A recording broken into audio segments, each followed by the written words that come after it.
This is Nyumbani, Nyumbani, Nyumbani.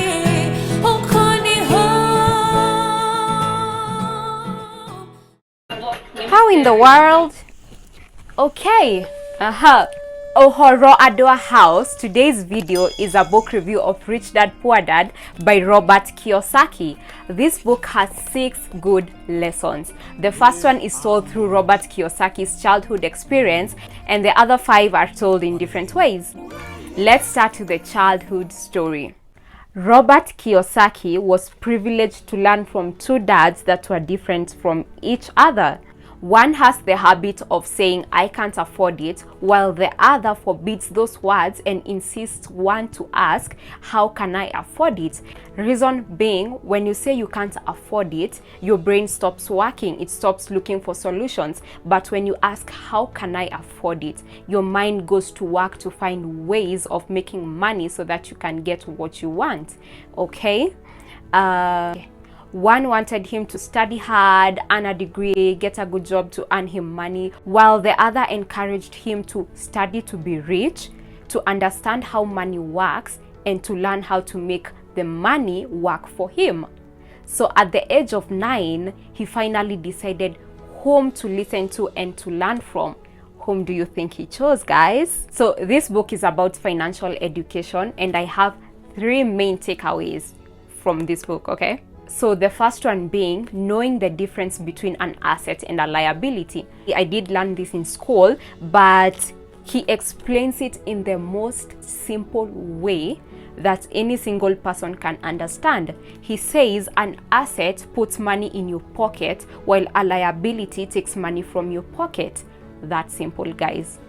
He further explains that the difference between the rich, poor, and middle class is that the rich buy assets, for example, real estate. The poor have expenses only, and the middle class buy liabilities which they think are assets. For example, a car. For example, a house. Okay, there's going to be a debate here. If you haven't read Rich Dad Poor Dad, you are probably shocked to hear that a home and a car are liabilities. But guys, actually, first of all, did you know that a car depreciates by nearly 25% as soon as you drive off the car dealership or the car lot? Guy, yo, haibo. The second point is that I should mind my own business.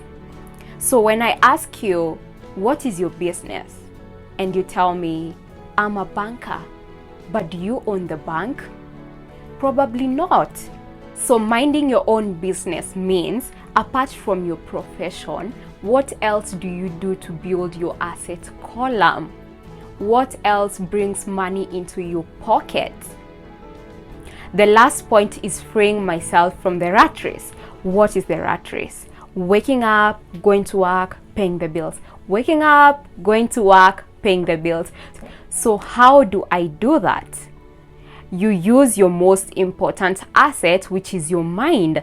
Find a way to create money and to make money work for you. Robert Kiyosaki gives us such a good example when him and his friends start a comic book library by using waste comic books, or rather comic books that were to be thrown away. And just like that, they start earning money from that idea. They use their mind to find a way to create money. And that's exactly what this book is asking us to do. So aside from that, there were also a few points that I was like, I felt that were a bit contradicting to real life experiences. For instance, he states that a home and a car are liabilities, which I agree. But sometimes there is no option.